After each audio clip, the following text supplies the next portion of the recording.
Baik, hadirin kaum muslimin yang semoga dimuliakan Allah tabaraka wa taala, maka di sini kata beliau, wa kana man ba'ad dunya bil akhirah fa huwa zahidun fid dunya. Barang siapa orang yang menjual dunianya untuk akhirat, menjual dunianya untuk akhirat, maka orang seperti itu dikatakan sebagai orang yang zuhud dalam masalah dunia.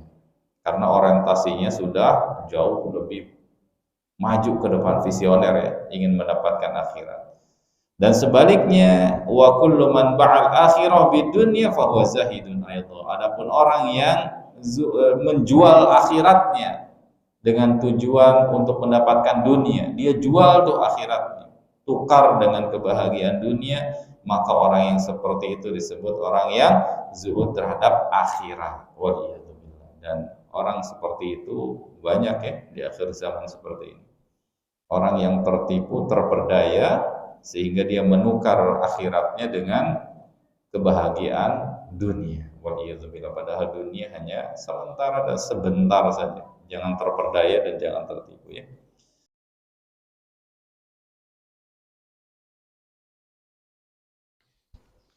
Bismillahirrahmanirrahim. Assalamualaikum warahmatullahi wabarakatuh. Innal hamdalillah nahmaduhu wa nasta'inuhu wa nastaghfiruhu wa natubu ilayhi wa na'udzu billahi min syururi anfusina wa sayyiati a'malina. Man yahdihillahu fala mudilla lahu wa man yudlil fala hadiya lahu. Asyhadu an la ilaha illallah wahdahu la syarika lahu wa asyhadu anna Muhammadan 'abduhu wa rasuluhu la nabiyya ba'dahu. Allahumma salli wa sallim ala hadzal nabiyyil karim nabiyyina Muhammadin wa ala alihi wa sahbihi ajma'in, amma ba'd. Fa ya ayyuhal hadirun a'azzakumullah, hadirin kaum muslimin jamaah salat maghrib Masjid Al-Mujahidin yang semoga senantiasa Allah muliakan. Alhamdulillah, segala puji bagi Allah tabaraka wa taala, kembali dengan limpahan nikmat dan curahan karunia-Nya di petang hari ini kita dipertemukan di pekan ketiga, Ahad pekan ketiga, seperti halnya biasa untuk tafaqquh fid din, untuk mempelajari ilmu agama kita, ilmu syariat, yang ini adalah merupakan warisan dari baginda Nabi sallallahu alaihi wasallam, sebagaimana beliau sallallahu alaihi wasallam sabdakan, yaitu sesungguhnya para nabi ya, mereka meninggal dunia tidak mewariskan dinar wala dirham. Ya, para nabi, para rasul, mereka meninggalkan dunia ini tidak mewariskan harta. Namun yang diwariskan apa? Ilmu. Yang diwariskan adalah ilmu. Oleh karena itu, kita hadir di sini dalam rangka ya, mengambil jatah kita ya, dari warisan baginda Nabi sallallahu alaihi wasallam. Semoga Allah tabaraka wa taala menganugerahkan kepada kita semuanya ilmu yang bermanfaat dan meringankan serta membantu langkah kita dalam mengamalkan ilmu tersebut ya. Amin Allahumma amin. Baik. Hadirin kaum muslimin yang semoga Allah muliakan, kita melanjutkan pembahasan dari kitab Tazkiyatun Nufus, dan terakhir kita sudah sampai pada pembahasan tentang apa? Bahas apa terakhir, Pak? Bahasa apa terakhir? Tentang zuhud ya, terakhir zuhud ya. Ya, kalau tidak salah bahasan terakhir zuhud. Ya. Baik. Ya, bahasan terakhir terkait dengan zuhud. Kemudian di sini hadirin kaum muslimin yang semoga Allah muliakan, zuhud kita sudah bahas terkait dengan perspektif yang lurus dan benar zuhud itu seperti apa. Dan di sini beliau mengklasifikasikan zuhud kepada 3 bagian dan 3 kelompok. Ada zuhud yang sifatnya fardu atau apa? Wajib. Apa itu zuhud yang sifatnya wajib? Ya, zuhud dalam rangka meninggalkan segala perkara yang haram. Ini wajib atas setiap kita. Zuhud seperti itu wajib. Ya. Dan ada zuhud yang sifatnya keutamaan. Zuhud yang sifatnya keutamaan, yaitu apa? Ketika seseorang zuhud dalam perkara yang halal, artinya apa? Tidak berlebih-lebihan. Ya, tidak berlebih-lebihan. Dan ada zuhud yang sifatnya salamah, yaitu keselamatan. Yaitu apa? Zuhud dalam masalah syubhat, menghindarkan diri dari segala bentuk perkara yang samar, yang bias, ya, syubhat. Yang masih remeng-remeng itu ditinggalkan. Ya. Baik, hadirin kaum muslimin yang semoga dimuliakan Allah tabaraka wa taala, maka di sini kata beliau, wa kana man ba'ad dunya bil akhirah fa huwa zahidun fid dunya. Barang siapa orang yang menjual dunianya untuk akhirat, menjual dunianya untuk akhirat, maka orang seperti itu dikatakan sebagai orang yang zuhud dalam masalah dunia. Karena orientasinya sudah jauh lebih maju ke depan, visioner ya, ingin mendapatkan akhirat. Dan sebaliknya, wa kullu man ba'al akhirah bidunya fa huwa zahidun aidha. Adapun orang yang menjual akhiratnya dengan tujuan untuk mendapatkan dunia, dia jual tuh akhiratnya, tukar dengan kebahagiaan dunia, maka orang yang seperti itu disebut orang yang zuhud terhadap akhirat. Waliyadzubillah. Dan orang seperti itu banyak ya di akhir zaman seperti ini. Orang yang tertipu, terperdaya, sehingga dia menukar akhiratnya dengan kebahagiaan dunia. Waliyadzubillah. Padahal dunia hanya sementara dan sebentar saja. Jangan terperdaya dan jangan tertipu ya. Semoga Allah menyelamatkan serta melindungi kita semua dari perkara tersebut. Baik. Yaitu adalah pembahasan tentang zuhud ya, pembahasan tentang zuhud. Kemudian sekarang kita masuk kepada pembahasan yang baru, bab yang baru, yaitu ahwalun nafsi wa muhasabatuha, yaitu kondisi-kondisi jiwa dan cara memuhasabahnya. Kondisi-kondisi jiwa, keadaan-keadaan jiwa ya, dan cara memuhasabah jiwa itu gitu ya. Ittafaqas salikuna ila Allahi ala ikhtilafi turuqihim wa tabayyuni sulukim ala anna nafsa qati'atun bainal qalbi wa bainal wusuli ila rabb. Kata beliau begini, ya, para ulama mereka semuanya sepakat, ya, walaupun jalan mereka berbeda-beda, namun sejatinya mereka sepakat. Sepakat dalam apa? Bahwasannya nafsu itu adalah pemutus antara hatinya dengan jalan menuju Allah tabaraka wa ta'ala. Itu pada dasarnya. Jadi nafsu itu pada dasarnya pemutus, penghalang antara seseorang untuk sampai kepada Rabb-nya, kepada Tuhan. Itu pada dasarnya. Ya. Dan sehingga kata beliau wa annahu la yadkhulu alaihi ya subhanahu wa ta'ala wa la yusilu ilaihi illa ba'da imatatiha wa tarkiha bi mukhalafatiha. Sehingga tidaklah seseorang itu bisa masuk, bisa datang menuju Allah tabaraka wa ta'ala dan sampai kepada Allah tabaraka wa ta'ala kecuali setelah ia bisa mengontrol dan mengendalikan nafsunya, bahkan bisa meninggalkan segala bentuk seruan dan ajakan dari hawa nafsunya itu. Ya, jadi sekali lagi pada dasarnya nafsu itu adalah menjadi apa? Penghalang antara dia ke sampainya kepada tujuannya kepada Allah Subhanahu wa taala. Dan tidaklah seseorang bisa sampai kepada Allah Tabaraka wa taala, kepada tujuan akhirnya, kecuali setelah ia bisa mengontrol dan mengendalikan jiwanya itu. Ya, mengontrol dan mengendalikan jiwanya dengan cara apa? Dengan cara meninggalkan segala bentuk seruannya. Karena si nafsu ini selalu menyeru diri kita. Menyerunya apa? Menyeru kepada perkara-perkara yang bertolak belakang dengan segala sesuatu yang bisa mengantarkan kita kepada Allah Tabaraka wa Ta'ala. Itu pada dasarnya. Jadi kalau kita ingin selamat, ya lawan nafsu kita. Ya, lawan nafsu kita, kendalikan nafsu kita. Ya. Sehingga kata beliau, manusia dalam hal ini terbagi menjadi dua kelompok. Manusia terbagi menjadi dua kelompok. Qismun dhafirat bihi nafsuhu famalakathu wa ahlakathu wa sara taw'an laha tahta awamiriha.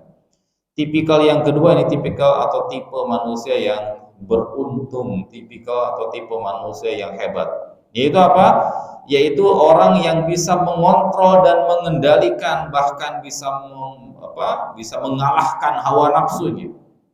sehingga hawa nafsunya tunduk menyerah di bawah perintah dan keinginannya. Ya, bisa mengontrol, mengendalikan syahwat hawa nafsu. Orang yang seperti orang yang hebat, orang yang beruntung. Ya, itu orang sekali lagi apa? Yang bisa menguasai, memiliki, mengontrol, mengendalikan, menjadikan hawa nafsunya itu tunduk kepada keinginannya. Ya, dia bisa mengontrol dengan sempurna hawa nafsunya itu, jiwanya itu. Ya, maka orang seperti ini tipikal orang yang beruntung, tipikal orang pertama. Dan yang kedua, orang yang kebalikannya. Orang yang kebalikannya. Di mana apa? Di mana dia dikontrol dan dikendalikan serta dikuasai oleh hawa nafsunya. Sehingga tidaklah ia melainkan hanya seperti budak hamba sahaya atas nafsunya. Waliyadzubillah. Jadi dirinya terkontrol dan terkendalikan oleh nafsunya. Mengerikan kalau sudah seperti itu ya. Wujudnya manusia, fisiknya manusia, dari atas sampai ke bawah manusia fisik. Namun tingkah lakunya, kelakuannya, tutur katanya, sikap dan perbuatan jauh dari mencerminkan dia sebagai seorang manusia. Jauh. Kenapa? Karena dia sudah terkendalikan, sudah tunduk di bawah seruan dan ajakan nafsu. Waliyadzubillah. Mau tipikal pertama atau yang kedua, Pak? Jelas setiap manusia yang memiliki akal yang sehat pasti ingin masuk dalam barisan kelompok orang yang pertama yang mampu mengontrol dan mengendalikan. Namun hal itu tentunya harus dengan perjuangan ekstra sesuai dengan nama masjid kita Mujahidin ya. Berjihad, mengontrol, mengendalikan, mengeksploitasi seluruh kemampuan diri dalam rangka mengontrol dan mengendalikan serta mengalahkan hawa nafsu. Ini perlu perjuangan, Ya. Baik. Hadirin kaum muslimin yang semoga Allah muliakan. Ya, kata di sini beliau menyebutkan intahas safaru talibina ila ya'dzafri bi anfusihim. Faman dhafira bi nafsi aflaha wa anjaha. Wa man dhafirat bihi nafsu khasira wa halaka. Ini penegasan.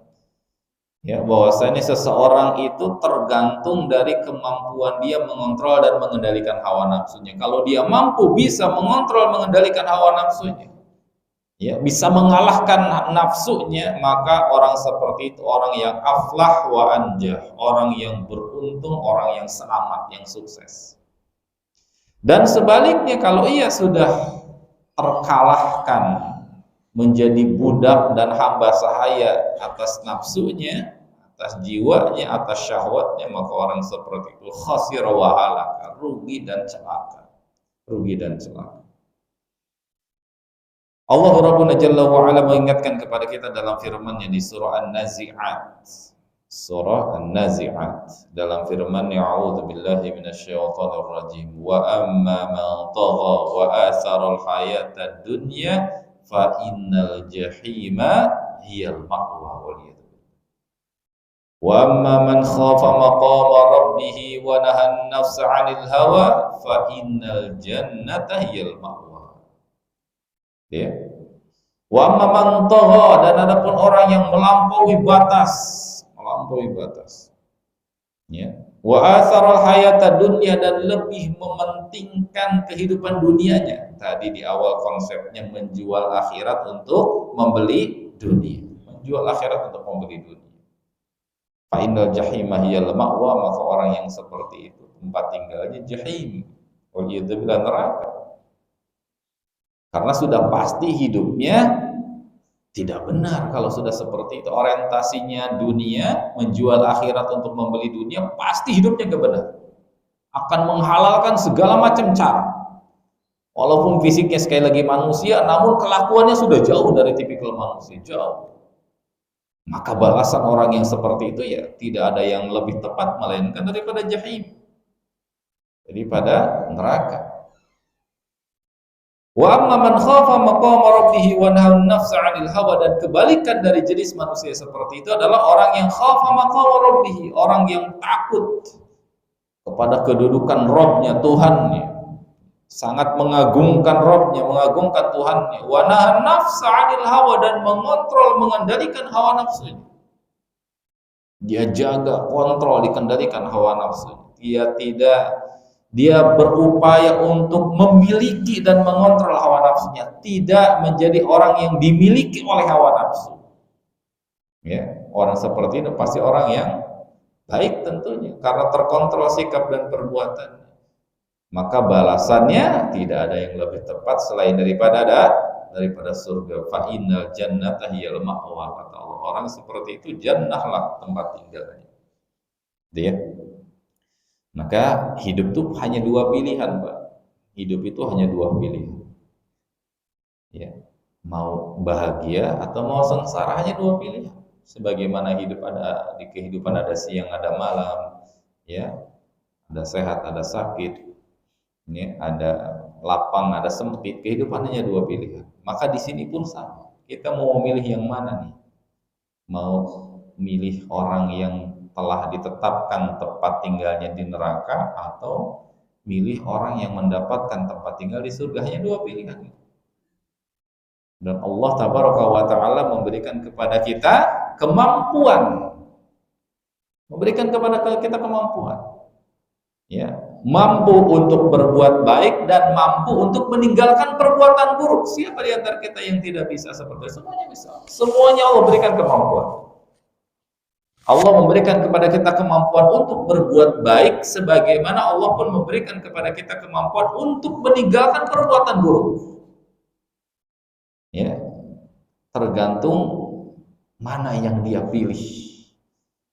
Kalau dia memilihnya justru terjatuh ke dalam perbuatan meninggalkan kebaikan dan mengerjakan keburukan, maka jangan menyalahkan orang lain, salahkanlah diri sendiri. Karena itu yang dia pilih, jalan itu yang dia pilih. Jalan itu yang dia pilih. Pada Allah sudah mengingatkan kepada kita, ya. Allah sudah mengingatkan kepada kita, dan Allah pun sudah memberikan kepada setiap jiwa-jiwa kita kebencian terhadap perkara yang baik dan cinta kepada perkara yang buruk. Setiap kita fitrahnya seperti itu. Fa'alhamaha fujuraha wa taqwaha. Setiap kita sudah install dalam setiap diri kita cinta kepada perbuatan baik dan benci kepada perbuatan buruk. Setiap kita sudah memiliki konsep itu. Tinggal bagaimana kita menjaganya. Ya, tinggal kita bagaimana menjaganya. Ada orang yang justru merusak konsep dasar atau fitrahnya, itu rusak dengan pergaulannya, sehingga bagi dia justru yang dikerjakan itu yang buruk, yang baik justru ditinggalkan, gitu ya. Rusak, sehingga rusaklah itu gara-gara orientasinya salah dalam memandang kehidupan, kurang lebih begitu. Ya. Jadi hadirin kaum muslimin yang semoga dimuliakan Allah Tabaraka wa Ta'ala, wa nafsu tad'u ila tughyan wa isaril hayati dunya. Dan nafsu itu pada dasarnya menyeru dan mengajak serta mendorong seseorang untuk berbuat melampaui batas, melampaui hududullah, batasan-batasan Allah, ya. Dan hawa nafsu pada dasarnya ia akan, ya, memberikan pengaruh kepada jiwa manusia untuk lebih mementingkan dan mengutamakan kehidupan dunia. Itu konsep dasar dari nafsu. Konsep dasar dari nafsu. Ya, semoga Allah Ta'ala menjaga serta melindungi kita semua dari perkara tersebut. Baik, hadirin kaum muslimin yang semoga dimuliakan Allah Ta'ala, sehingga hati kita itu pada dasarnya berada di antara dua penyeru. Hati kita itu pada dasarnya berada di antara dua penyeru. Penyeru pertamanya itu apa? Penyeru kepada jalan Allah, dan penyeru kedua yaitu tadi penyeru untuk jauh dari jalan Allah, nafsu. Jadi jiwa hati kita tuh pada dasarnya di antara dua penyeru itu. Mana yang akan lebih condong? Mana yang akan lebih condong? Dan ingat, Kalau kita sudah pernah memberikan kesempatan kepada nafsu untuk bisa mengontrol dan kita kalah dengan itu, maka perjuangan kedepannya jauh lebih berat untuk kita bisa mengontrol dan mengendalikan nafsu itu.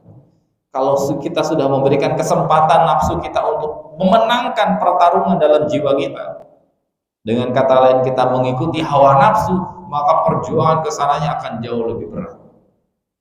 Ya, karena kalau sudah pernah kalah oleh hawa nafsu, itu berjuangnya harus ekstra kuat lagi. Ibarat kata penyakit ya. Kalau sudah pernah tertimpa sebuah penyakit, lalu dia berikan obat dan tidak tuntas di obatnya, maka akan datang penyakit yang bagi dia ya sudah tidak mempan lagi tuh dikasih tipikal obat yang seperti semula gitu ya. Kalau sebelumnya dia cukup dengan minum misalnya kalau obat itu amoxicillin misalnya selesai, tapi karena tidak tuntas pengobatannya misalnya, maka suatu saat ketika dia menderita sakit sudah tidak mempan tuh dikasih dosis seperti itu.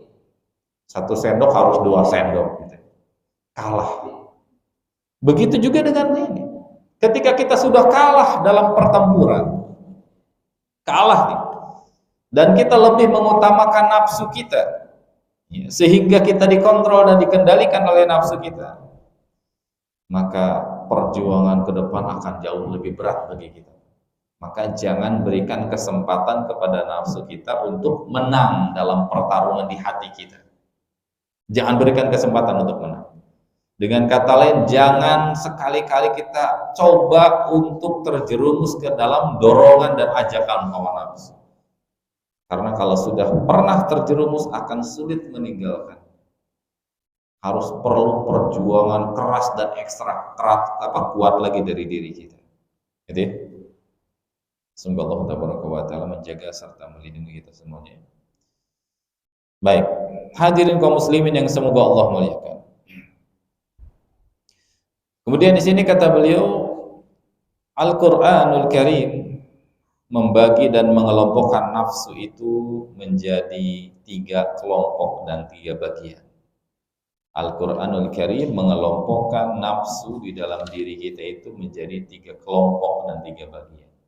Ada yang tahu kelompoknya apa saja Pak? Penyebutannya? Ini bahasan yang sudah sering mungkin ya Bapak-bapak sekalian dapatkan. Apa saja Pak? Nafsu itu? Ya, sambil minum. Silakan. Ada hadiah kalau bisa dari DKM nanti dikasih hadiah.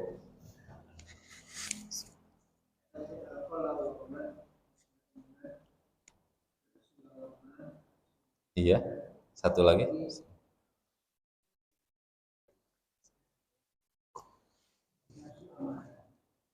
Nafsu amarah, masya Allah. Luar biasa. Barakallah.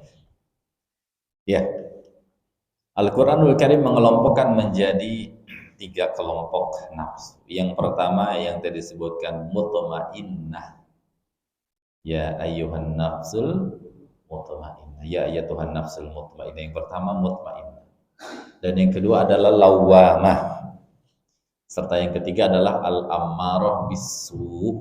Ya, atau nafsu amarah lah bahasa kita. Al-ammarah bisu. Ya. Atau ammarah itu artinya memerintahkan bisu kepada perbuatan buruk. Ya. Apa itu mutmainnah, apa itu lawamah, dan apa itu al-ammarah bisu? Nanti kita bahas satu persatu ya. Kita bahas satu persatu. Baik, secara umum sekali lagi ya, Al-Qur'anul Karim mengelompokkan nafsu ke dalam 3 kelompok. Yang pertama tadi apa namanya? Mutmainnah, yang kedua lawamah, dan yang ketiga al-ammarah bisu'i. Baik, hadirin kaum muslimin yang semoga Allah muliakan. Ya, kita bahas satu persatu terkait dengan apa itu nafsu mutmainnah, apa itu lawamah, dan apa itu al-ammarah bisu. Ya. Nah, di sini hadirin kaum muslimin yang semoga dimuliakan Allah tabaraka wa taala. Yang pertama an-nafsul mutmainnah. An-nafsul mutmainnah sesuai dengan nama ya. Mutmainnah. Tenang bawaannya, kalem gitu ya. mutmainnah, ya, tenang, tumakninah, bawaannya itu tenang, kalem. Idza sakanatin nafsu ila Allah azza wa jalla wa tama'annat bi dzikrihi wa anabat ilaihi washtaqat ila liqa'ihi, ya, wa anasat bi qurabihi fahiya mutmainnatun. Allah menganugerahkan kepada kita nikmat berupa memiliki nafsu mutmainnah, ya. Amin Allah.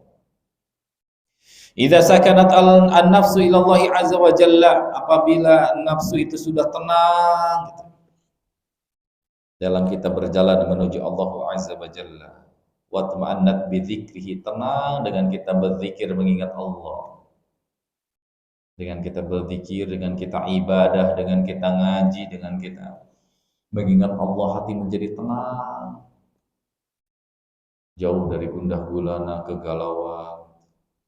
Wa anabat ilaihi, dan selalu ingin kembali kepada Allah, selalu ingin kembali kepada Allah, selalu ingin taubat atas segala bentuk kesalahan.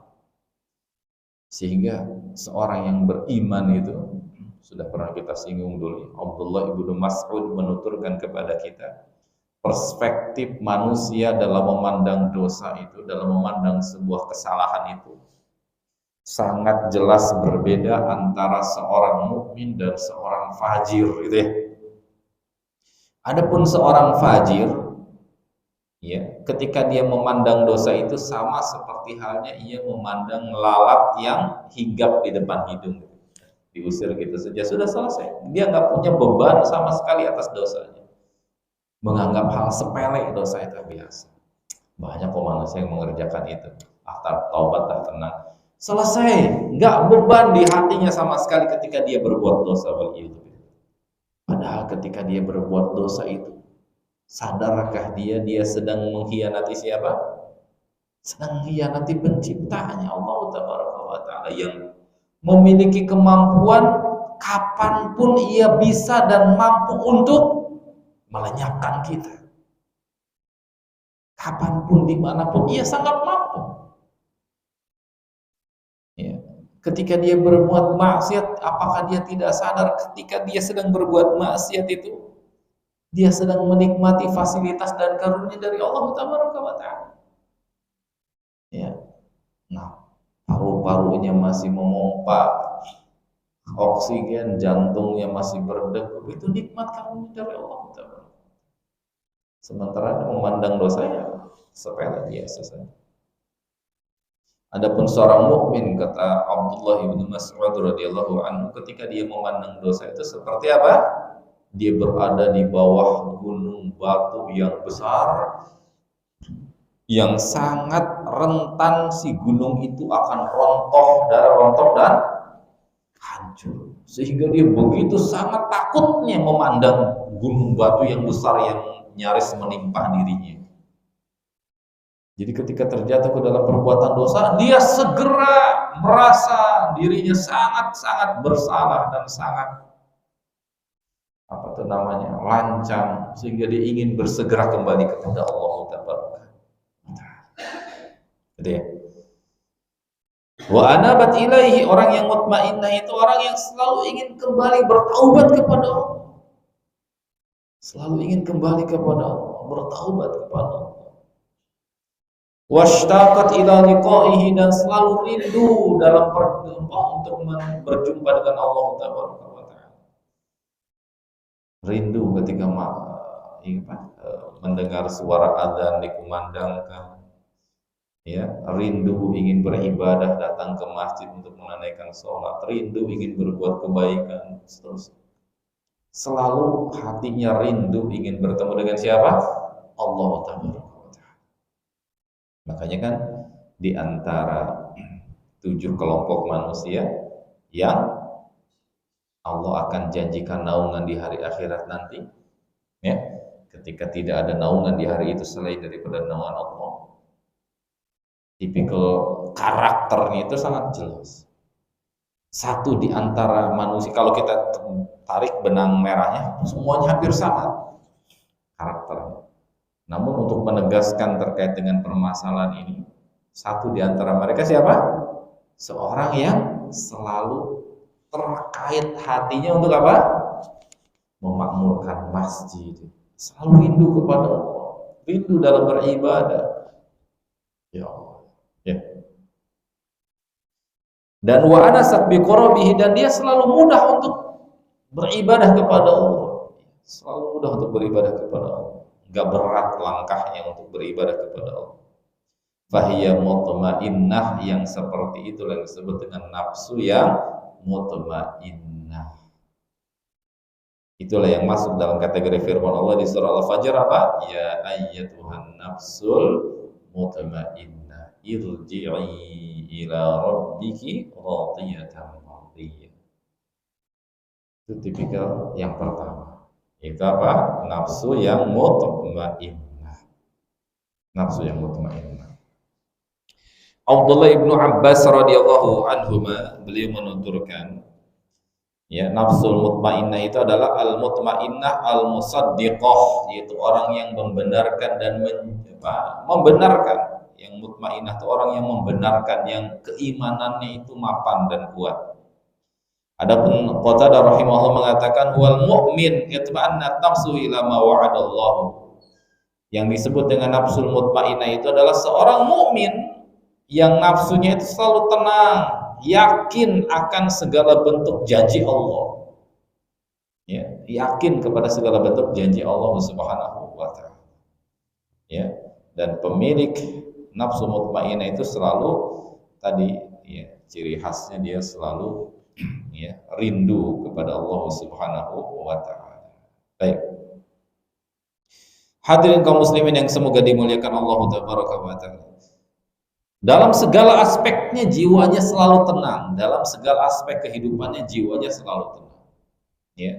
Baik ketika ditimpa kelapangan maupun ditimpa kesulitan, hatinya itu selalu tenang, selalu tenang. Fala yaskhut, enggak pernah marah-marah, enggak pernah membenci, apalagi caci maki ketetapan Allah gitu ya, enggak pernah seperti itu. Wala yashku, enggak suka ngelah-ngeluh gitu, enggak suka begitu. Ya. Wala yadtarib imanu, dan enggak pernah goyah imannya itu. Jadi mapan keimanan. Ya fala ya'as ala ma fatahu, dan enggak pernah apa namanya? Berputus asa atas segala sesuatu yang Allah apa namanya tetapkan untuk dia. Dia ketika tidak mendapatkan sesuatu yang dia inginkan, dia enggak pernah berputus asa dari hal tersebut. Dalam artinya berputus asa dari rahmat Allah Subhanahu wa taala. Jadi selalu tenang dalam segala kondisi. Kenapa? Karena dia yakin musibah yang menimpa dia itu adalah musibah yang telah ditakdirkan untuknya jauh sebelum dia diciptakan. Sehingga Allah tabaraka wa taala mengatakan ma asaba min musibati illa bi idznillah wa may yu'min billahi yahdi qalbah. Ya, ma asaba min musibah, dan tidaklah ada satupun musibah yang menimpa dia illa bi idznillah, kecuali itu semua telah atas izin Allah tabaraka wa taala. Wa may yu'min billah, adapun mereka orang yang beriman itu yang tadi nafsunya mutmainnah, ketika ditimpa kesempitan atau ditimpa musibah, ya, dia beriman dengan segala sesuatu yang Allah telah tetapkan itu, yahdi qalbah, maka orang itulah orang yang mendapatkan petunjuk hatinya, ya. Hatinya mendapatkan petunjuk. Baik, itu jenis yang pertama. Nafsu apa tadi Pak? Mutmainnah. Mau dapat nafsu mutmainnah Pak? Mau ya. Perlu perjuangan ya. Perlu perjuangan. Karena ini harus melawannya, lawan diri sendiri Pak. Lawannya itu, musuhnya tuh diri sendiri. Tadi di awal sudah kita sebutkan bagaimana dia harus mengontrol dan mengendalikan hawa nafsu, berjihad terus. Perjuangannya butuh perjuangan yang ekstra, butuh perjuangan ekstra untuk bisa mendapatkan, karena ini diperolehnya lewat perjuangan, ya. Allah tabaraka wa ta'ala menegaskan kepada kita di akhir surah Al-Ankabut. Di akhir surah Al-Ankabut. Walladzina jahadu fina lanahdiyannahum subulana.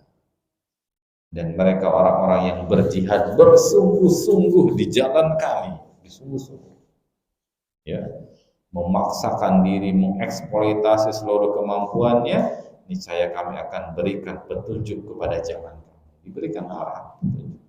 Jadi untuk memperoleh dan mendapatkan nafsu mutmainnah harus ekstra perjuangan. Nggak bisa hanya sebatas keinginan saja, gitu ya. Nggak bisa hanya sebatas keinginan saja, namun harus dibuktikan dengan perjuangan kuat dari kita. Karena lawannya, musuhnya, di samping musuh yang nyata yaitu syaitan, musuh yang nyata, setan baik dari manusia maupun dari bangsa jin, setan. Dan juga apa? Lawannya apa? Nafsu diri kita itu sendiri lawan.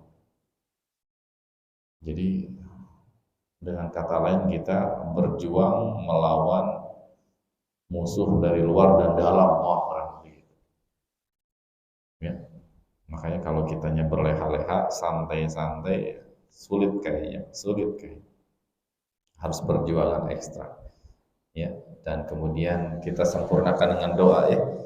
Kita sempurnakan dengan doa. Kita banyak berdoa meminta kepada Allah agar Allah menganugerahkan kepada kita nafsu mutmainnah. Ya. Baik.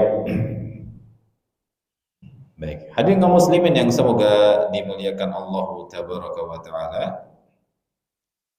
Ya, di sini beliau menegaskan untuk kita bahwasannya inti daripada nafsul mutmainnah adalah merupakan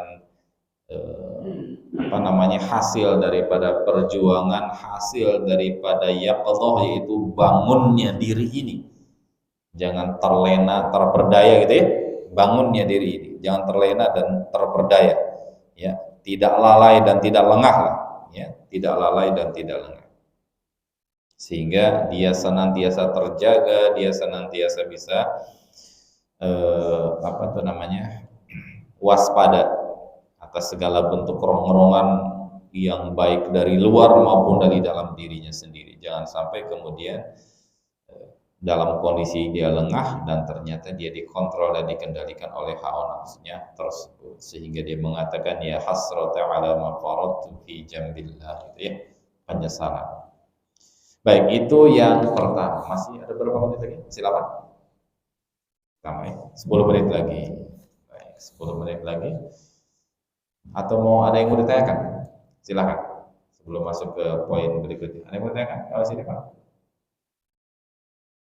Enggak ada? Insya Allah enggak ada pertanyaannya.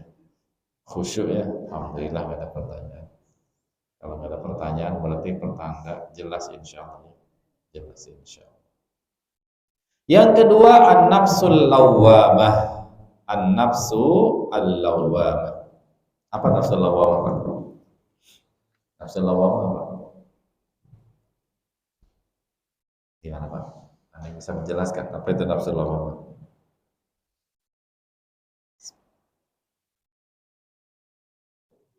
Gimana Pak? Pak ketua DKM sudah siap jawab. Yang lain dulu, beliau menyerahkan kepada jamaah dulu, masa ketua lagi. Silakan, ada yang mau jawab yang lainnya. Apa itu nafsul lawwamah Pak? Wah, sepertinya sepakat untuk nggak usah jawab ya, diam aja. Karena khawatir nanti wah hebat nih, ya, kita mendingan diam gitu ya. Luar biasa ya. Baik. Apa itu nafsul lawwamah? Ada beberapa pandangan dari para ahli ilmu terkait dengan definisi nafsul lawwamah. Ada beberapa pandangan. Kelompok pertama, para ulama menyebutkan hiya lati la tathbut ala halin wahidatin fahiya kasratu taqallub wa talabbun. Ini pandangan pertama, perspektif pertama dari sekelompok ulama yang pertama. Nafsul lawwamah itu pada dasarnya dia adalah nafsu yang la tathbut ala halin wahidatin. Dia enggak pernah tetap dalam satu kondisi. Enggak pernah bisa stabil. Kalau kan tadi tumakninah ya, tenang gitu. Coba kalau analoginya sungai atau air yang tenang, kemudian kita menyimpan di atasnya perahu kertas gitu. Kan kalau sungainya atau air tenang kan perahunya stabil, nah, gitu ya. Namun lawwamah ini nggak bisa seperti itu, ya. Dia nggak stabil diam diri dalam satu kondisi, enggak. Fahiya kasratu taqallub wa talawun wa talawun. Dia tuh sering bolak-balik, berganti warna seperti apa?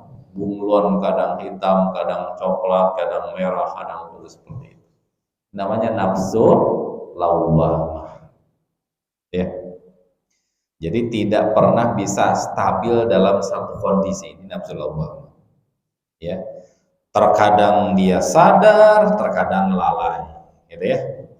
Terkadang dia menerima ketetapan Allah gitu ya, atas apa yang menimpanya. Terkadang dia menolaknya, gitu ya. Terkadang dia ridho mencintai, terkadang dia membenci. Terkadang bahagia, terkadang sedih, dan seperti itu. Itu nafsu lawwamah, ya. Bolak-balik, tidak pernah stabil dalam satu kondisi dan keadaan. Ini pandangan pertama, ya, pandangan pertama dari sebagian para ulama, ya, bahwasanya nafsu lawwamah itu adalah nafsu yang tidak pernah bisa stabil berdiam diri dalam satu kondisi dan keadaan. Baik. Adapun pandangan yang kedua, ya, pandangan yang kedua, pada dasarnya nafsu lawwamah itu kata beliau hiya nafsul mu'min. Dia adalah masih dikategorikan nafsunya seorang mukmin. Masih dikategorikan nafsunya seorang mukmin. Innal mu'min kata Hasan al-Basri, innal mu'min la tarahu illa yalumu nafsahu daima. Kenapa? Lawwamah itu asal kata dari yalumu, lama yalumu, yaitu apa? Mencela, mencaci itu pada dasar. Kenapa dikatakan mencela? Karena seorang mukmin itu pada dasarnya dia selalu mencela jiwanya. Ketika dia terjatuh ke dalam kesalahan, aduh, kenapa saya berbuat begitu? Nah, itu. Kenapa saya berbuat seperti itu? Kenapa? Ya. Jadi dia sadar ketika sudah terjatuh ke dalam satu kondisi. Tadinya arahnya menuju ke situ, dia ikuti, ternyata sudah terjatuh, baru dia sadar. Ya, seperti itu. Yang disebut dengan lawwam, ya, dari kata lama yalum, yaitu mencela. Itu mencela apa? Mencela dirinya. Kenapa saya berbuat itu? Bodoh sekali. Kenapa saya berbuat seperti itu? Ya. Ini sejalan sejatinya dengan perspektif yang pertama tadi, ya, bahwasanya dia tidak bisa stabil dalam satu kondisi. Artinya dia terdorong untuk jatuh pada perkara yang lalai, gitu. Sehingga sudah jatuh kepada perkara yang lalai, baru dia mencela dirinya, kan. Sebetulnya benang merahnya sama. Ya. Dia akan mengatakan ma'aratu hadza lima fa'altu hadza, kenapa saya berbuat begini? Kenapa saya terjatuh dalam perbuatan ini? Gitu ya. Nah, itu nafsu lawwamah. Ya, nafsu lawwamah. Baik. Dan sebagian ulama mengatakan kenapa dinamakan nafsul lawwamah? Karena al-lawm yaumal qiyamah, yaitu apa? Dia menyesal, mencaci dirinya kelak di hari kiamat. Yaitu tadi, kenapa saya dulu di dunia berbuat begitu? Kenapa saya terjatuh dalam perbuatan itu? Nah, itu. Ya, seperti itu. Itu nafsu lawwamah. Ya, mencaci, mencerca dan mencaci dirinya. Baik. Hadirin kaum muslimin yang semoga dimuliakan Allah tabaraka wa taala. Ya, nafsu lawwamah ini masih dikategorikan dia sebagai nafsunya seorang mukmin, karena pada dasarnya dia masih memiliki kecenderungan untuk berbuat baik, namun dia kadang terjatuh ke dalam perbuatan buruk. Namun dari segi kualitas jauh tentu di bawah level yang pertama tadi, yang mutmain, yang sudah tenang, stabil dalam kondisi kebaikan, gitu ya. Ditimpa kelapangan, ditimpa kesulitan, itu stabil aja. Ya, itu yang tipi yang apa jenis yang pertama. Adapun lawamah ya kadang bolak-balik gitu. Kadang bolak-balik. Ya. Adapun pandangan yang lain hiya nafsul jahiliyah adh-dhalimah allati yalumuha Allah wa malaikatuh. Pandangan yang lain disebutkan bahwasannya nafsu seperti itu nafsu jahiliyah itu nafsu zalim. Karena apa? Karena dia mencela dan mencaci Allah Tabaraka wa taala pada dasar. Kayak gitu yang pertama. Yang kedua nafsu lawwamah. Yang ketiga satu lagi kita tuntaskan satu. Itu apa yang ketiga? Nafsu al-ammarah bisu, ya, al-ammarah bisu. Ya, ini adalah nafsul madmumah. Kalau mutmainnah itu mahmudah yang terpuji, nah ini kebalikannya. Al-ammarah bisu adalah an-nafsul madmumah, nafsu yang tercela. Nafsu yang tercela. Kenapa? Fa innaha ta'muru bikulli su', karena nafsu seperti ini, orang pemilik hawa nafsu ini, hawa nafsunya itu akan selalu mendorong dan memerintahkan untuk berbuat buruk. Untuk berbuat buruk. Dan itu sudah menjadi karakter dia, tabiatnya. Ya Allah, ya Allah. Fama takhalasa ahadun min syar'i illa bi taufiqillah. Seseorang tidak akan bisa selamat dari nafsu seperti ini kalau tanpa taufik dari Allah. Tadi sudah di awal disebutkan kalau sudah kalah dalam perjuangan melawan nafsu sekali saja, kesananya akan berat perjuangan. Maka jangan pernah sekali-kali memberikan ruang bagi nafsu itu untuk memenangkan pertandingan di dalam diri kita. Jangan pernah berikan kesempatan walaupun hanya sekali kepada nafsu kita untuk mengalahkan pertarungan di dalam diri kita. Karena kalau sudah pernah sekali kalah, berat lawannya ke depan. Gitu ya? Berat ke depan. Maka di sini kata beliau, seseorang sulit tuh untuk bisa menanggalkan nafsu lawwamah ini atau nafsu ammarah bisu ini kalau tanpa taufik dari Allah Taala. Karena lawannya sudah kadung besar gitu, dalam diri, gitu ya. Baik, hadirin kaum muslimin yang saya muliakan, sudah masuk waktu Isya ya, sudah bel nih, bel istirahat ya kalau di sekolah, bel pulang atau bel istirahat. Baik, sudah pertanda masuk waktu sholat Isya. Saya cukupkan materi sampai di sini. Semoga Allah Tabaraka wa Ta'ala menganugerahkan kepada kita nikmat taufiknya agar kita mampu dan bisa mengamalkan segala bentuk konsekuensi dari ilmu yang telah kita pelajari. Semoga Allah Tabaraka wa Ta'ala selalu menjaga dan melindungi kita semuanya. Amin Allahumma amin. Baik, dari saya cukup sekian. Kurang lebihnya saya mohon maaf. Yang benar semua dari Allah Tabaraka wa Ta'ala, salah hidup dan kelirunya dari kelemahan saya pribadi dan dari syaitan. Saya mohon kepada Allah dan berlepas diri dari perkara tersebut. Ada yang mau bertanya, Pak? Kalau ada bertanya, jawabannya setelah azan. Kalau tidak ada, sudah saya tutup. Ada yang bertanya? Alhamdulillah. Tenang, mutmainnah, tenang. Nggak ada reaksi ketika ada pertanyaan, tenang. Ini mutmainnah ya. Mudah-mudahan sebagai pertanda kita memiliki nafsu mutmainnah ya. Amin. Baik, kalau tidak ada mau ditanyakan, berarti cukup sampai di sini. Kita tutup dengan kafaratul majlis. Subhanakallahumma bihamdika asyhadu an la ilaha illa anta astaghfiruka wa atubu ilaik. Wassalamualaikum warahmatullahi wabarakatuh.